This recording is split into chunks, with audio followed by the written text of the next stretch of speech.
What's going on, guys, and welcome back. I know we have not done a ton of snowmobile content. It's been a very long summer. I've been jammed up, but we are right at the beginning of winter. And what I mean by that is Haydays. Haydays is this weekend, literally coming up. So I am flying out on Friday because it is literally this weekend. So obviously I will be there. Bruce will be there. Whitney will be there. Our buddy Anthony James, Ryan, Upstate Blake, Joe. We will all be there bouncing around. We'll be kind of all over the place. I'll be there for the most part all day Friday, maybe like I don't know, late morning Friday, all day Saturday, and most day on Sunday. And then I fly back out Sunday night. But anyway, if you guys are in the area, if you were planning on going, try and find me. I know I'll be at the Rocks booth. I got to look up the time. I'll put that right here some point on Saturday for like a big meet and greet type deal. So I will be there. You could obviously find me there, or I will be bouncing around between all the vendors. We went last year. It was a really good time. So we're going back this year. Really cool to meet everyone. So like, if you see me, hey, Jesse, make sure to say hi. We're excited for it. Again, it's really the kickoff of winter. We're changing mindsets here. We're all getting into the snowmobile side of things. I definitely have been, kind of in the background working on a bunch of stuff. And then, I'll start going up to Bruce's, hopefully Sled show up early, and we'll kind of get going. But this video, Bruce and Whitney did. Big thank you to them for kind of doing it. I haven't been able to get up to Bruce's all year. Again, just super busy with summer stuff, and work is actually busy right now. So kind of got jammed up. So thank you to both of them for doing this. Sorry for the music in the background and all the noise in the background. The team is, it's a little rusty. They haven't done it in a while. So I apologize in advance for that. But this is a video of, hey, this is kind of what you want to look for when you start getting your sled out. And again, this is kind of the beginning of winter, and we're all starting to think snowmobiles. The days are getting shorter, the nights are getting cooler, and so on. So, this is just kind of some basic stuff. We have gone over it before, but again, for anyone that's new or anyone that wants kind of a little refresher course, this is it. So make sure to enjoy it, and hopefully I see a lot of you guys at Haydays. Hey guys, we've got a couple other things I wanted to go over, and this video is on what you want to do when you get your sled out from storage or get it out of the trailer. It's like, what am I going to look at first? What do I need to do? Just kind of like the high points of what you should be doing. And obviously in your manual, there's a lot of lists that shows what you should, a lot of things that you should be doing. But I'm going to kind of hit the high points, and so that you kind of know these are the most important. You can go now. Hey guys, I know it's been a while. Obviously everybody's enjoying summertime and all the things that you can do for those few months. Hopefully we have those few months again when it comes to winter, where we get to what we want to do then. But just wanted to go over a couple quick things. Whitney had an issue when she was firing her sled this year, and it just kind of gave me a reminder that I should bring it up. She fired up the sled to get it out, to get it on the truck, and goes to put it in reverse, and it stalls. And keeps doing that. Well, it's like, okay, I think you have a foul plug. Well, sure enough, she opens up the side panel, which we'll do that right now, actually, for the kind of the new people that are out there, just kind of show them what they would need to do. But when you do lose a plug, one, it's only running on one cylinder, and two, when you go into reverse and it goes into basically a stall mode before it refires, it'll stall and it'll just stall. So then you refire it, it's running again, and you don't know why when you hit the button, why is it stalling? Well, it's because it can't refire itself on one cylinder. So obviously we got a matrix here. Whitney's Assault. Go in here, and this is what you would have to do, even if you're on a trail and you want the plug. But first fire up in the summertime, you definitely do see it.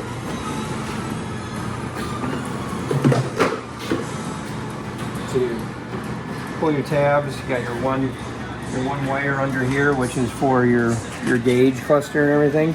So I unlock these, unplug that, and then this will just lift right off.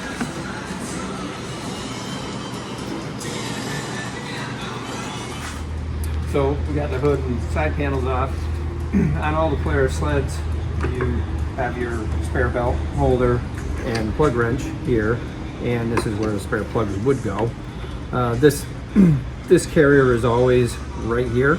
This bumper is a backwoods bumper that Whitney has on there, so they actually put a tab welded onto it for this to actually hook onto, whereas the Polaris one is actually right on the bumper itself. But other than that, it's in the same spot.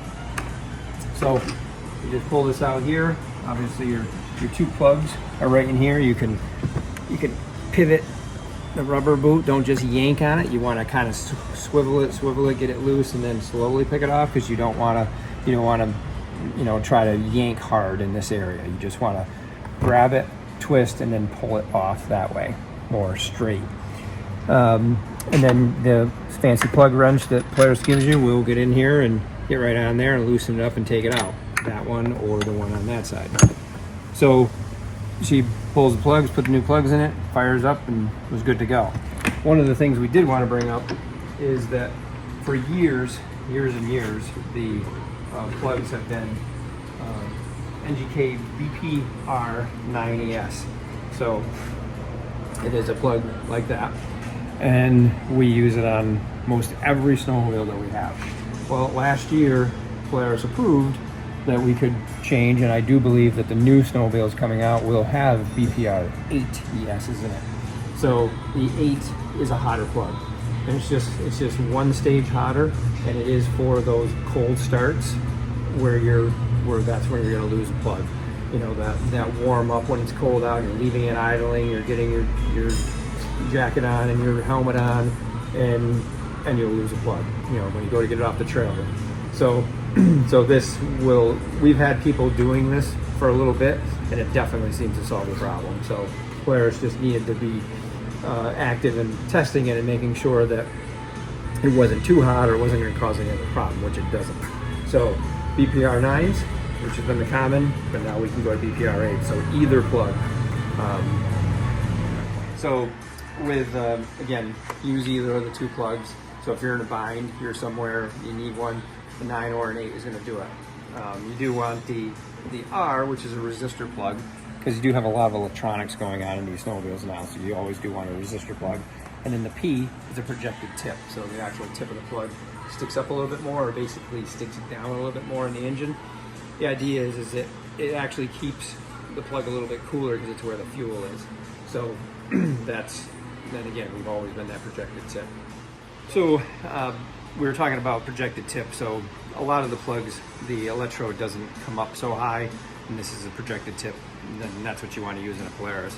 Here's a fouled one, just to show you the difference. So what happens is the carbon just coats everything down in there, and the plug will just ground out. So instead of arcing where it needs to arc, it will be arcing down inside, and then obviously it doesn't fire, so it won't run on 2 cylinders. But that's what you're up against when that happens. So we'll put it back, put the hood and the side panels back on again, so just to remind you how it goes back on. So you can just drop it straight on. You do always want to look in the front, because there's these little teeth that'll drop down inside. Sometimes people put the hood on and that's on the outside. You want it to be on the inside. When it drops on, these line up from the bumper, which is where your lock is for your side panel too. And having my aftermarket bumper has no impact to that, correct? No, that's in the same spot. So then we just twist these down, these little half twists. Lock those on both sides. Make sure you plug your gauge back in, otherwise you get it all set and you go to go and the gauge doesn't work. So you just reach underneath and just snap that back together. And when you're putting your side panels on, you always start from the back, like that. On this side, you always have to get the brake duct inside, and then you just pick it up, drop that one inside, that one inside, and lock them. On this side, you don't have any brake duct, so you're just starting from the back here, bottom, and then the top. That's it. Ready to go ride.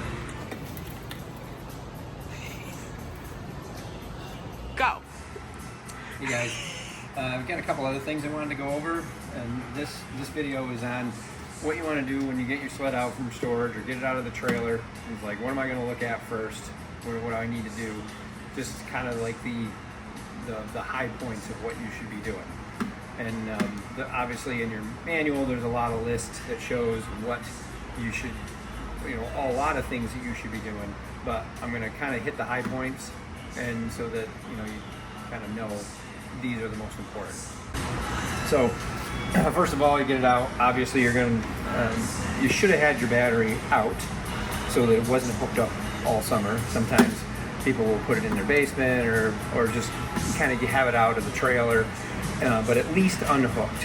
And then also, on these new sleds, we have that tender on there, so you could leave it hooked up if you're the guy that's going to plug a tender into it. Because the worst enemy of these batteries is not keeping them charged. So when you just let it go all summer long, and then you go to fire it up and it's like, okay, yeah, it cranked, it's good. Well, the first time you go riding, it's probably going to be a lot colder than it was when you decided to go through your sled, and then the battery won't crank the sled. One, it needs to be charged fully because it probably is sitting there at 60 or 70%. And yes, when it's warm, it'll fire it up. But when it comes to when you're finally out there and it's 10 degrees out, now it won't. So putting a battery tender on definitely solves that issue. It just keeps it right up to snuff. So this unit has a tender plug right here. So you can plug your tender in, plug it into the wall, and it does what it says it's going to do. It's going to tend your battery. Some of the newer stuff actually has it right out here. On a rubber plug, so it's easier to get at. So battery is important. Next thing is, behind this would be if you were going to service your chain case. Servicing your chain case is something that maybe some people can't do. They got to bring it to their dealer. But as far as changing that fluid in there, retensioning the chain, and that kind of stuff. But I'm going to hit the high points of stuff that you can do yourself, and then the other things are things that me and Jesse have talked about in the past anyway. So then once we get done with the plugs, we come over on this side here for oil and belt. So we always want to be full whenever we leave, but first thing, you always want to make sure you're full. You always kind of want to be above this oval before you head out, just as a good rule of thumb. The other thing is you want to see how your belt looks. As far as, is it does it have any burn spots in it where maybe you got stuck and it actually puts a little narrow spot, and it makes the sled kind of jump when it takes off. So you want to make sure that's okay. The other thing you want to do is you want to tension it, and we've talked about that before. Here's your tensioning screw and your adjuster. You just loosen this, and then you turn this counterclockwise to tighten the belt, or clockwise to loosen the belt. In this case here, I was checking the one on Whitney's here, it's pretty darn close. So usually I always hold the brake and I grab onto it, and I just want to be able to see how much I can move it. So I can just slide it, I can feel it grabbing the rear clutch, and then if you just push on this, if you put a flat surface across this, you can measure, you want to be about 1.25 inches of deflection, and this is pretty close, and you want to be about 1/8 inch out here, which is pretty close. So this would be sufficient for what you want to do. Next thing would be track tension. Now there's a certain measurement in your book from so many inches from the axle here, and you hang a weight off of it to how much gap it gives you underneath the sliders. So this one here is pretty good. It's not too loose and it's not too tight. Too loose, it can jump cogs, so you're trying to go and you can feel it skipping. Whereas if it's too tight, it just drags. It just makes the sled not as responsive. You also have a couple of grease fittings down here. You got on these rear swivels right here, you have grease fittings. And then you also have one on the front swivel right here for the front shock. Or rear shock, but the front of it. So those areas are the only things that really have grease fittings. A lot of these other areas, retention, if it's too loose or too tight, your adjustment on that is right here. So you have to loosen the rear axle just enough so that you know that it's going to slide in there because there's a little groove in there this axle slides in. And then you loosen the nut and either tighten this so it's pushing the axle away and tightening the track, or you're loosening so it comes this way and it loosens the track. And then you also make sure it's the same measurement from point to point on both sides, so you know it's equal, and then tighten the nut and then make sure you tighten your axle. If we move to the front, we've got, ski wise. Whitney's got the CNA BX skis. These are more of a mountain ski. Some of the side hilling and things that she likes to do, more flotation. But in general, no matter what you have on here for skis, one thing that you're going to always want to check at the beginning is your carbides. So this is a good comparison of this one here is in fair condition. It's just worn a little bit in the front here. The weld is worn down. This one is very bad. So it's broken some carbide and it's wore the front. The one thing with a Polaris that you'll find is this is on here like this, and the skis tend to tip forward. So it wears them very hard in the front. And sometimes you can wear this right off and still have carbide here. So, if they look like this, you probably want to change them going into the season because they're not going to last very long. But that's why we talk a lot about putting either something under the back of the rubber of the ski, whether it be on a Polaris ski or a CNA, because I'm always trying to get a little bit more heel pressure. So the ski, when you put a spacer underneath the rubber, it will make it so that it puts heel pressure on the ski and trying to stop this from happening. And through the winter, if you're doing a fair amount of riding, sometimes you do have to change that spacer. You can add a little bit to it, or especially on a CNA rubber, it'll wear, because on a Polaris it has a real skinny spindle but a wide rubber, so it'll wear a spot right there. So sometimes you can pull the bolt out, change the rubber, put it back in again, and it just helps that heel pressure. One, this sled will turn easier, it'll turn better, and it doesn't wear the carbides out like that. So that is kind of a little trick that we do a fair amount through the season. But as far as early season, you want to make sure your carbides are in better shape than this, because this isn't going to last very long. Without the hard weld there and the carbide already getting nicked up at the beginning, this is going to go away quick. So that goes over the high points of things to do before you're going to get them loaded in the trailer where you feel they're ready to go. Obviously, there's, as we talked about, the chain case thing. If you put the miles on and you want to get it, we're going to pull the cover and change the fluid and do all that stuff. That's something that we have to do because you don't want to do it. Again, shock life. Obviously, we're big on the shocks thing. How many miles are on them? Is it something you want to get them rebuilt or get them rebuilt and revalved before the season, or any other type of driveline pieces because you got miles on the sleds?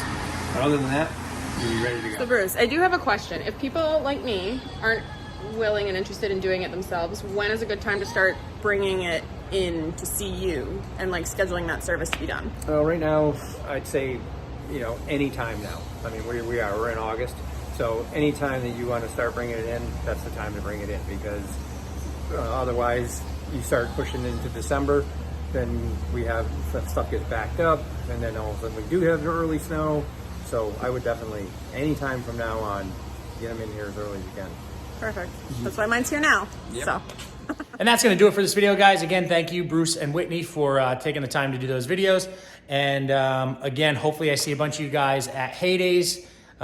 It's here. We're in winter form, and we're getting everything ready. So more to come of this. I'll fill you guys in later on. Thanks for watching. Make sure to like, make sure to subscribe, and I'll see you guys in the next one. Soundstripe.